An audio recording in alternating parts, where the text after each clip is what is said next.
Vi flyttade kanske främst hit för att komma närmare våra far- och morföräldrar, men att det blev just Ekenäs så kanske beror till stor del nog på Rosengården och Mikaelskolan.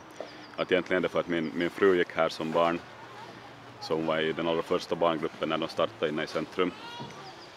Men att sen när man nu kommer hit och när man kan se på den här miljön och omgivningen redan, så kan jag också konstatera att det var ett bra val.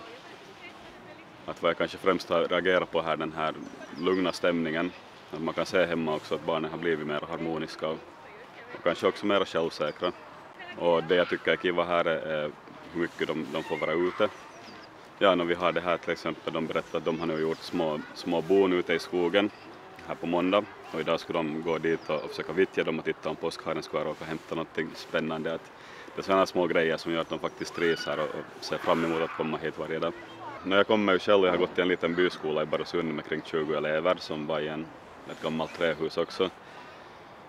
Och det känns liksom på det sättet hemskt lika, trots att det är en lite större skola, men den här familjära stämningen och den här då natursköna omgivningen, så på det sättet känns allting ganska bekant för mig.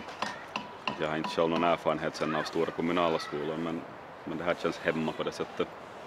Det är en rolig del av vardagen här, att man lär känna nya människor och kommer snabbt in i gruppen så att säga, när man vet vem som är vem och man känner att man faktiskt har någonting att arbeta för, att bry sig om så att säga.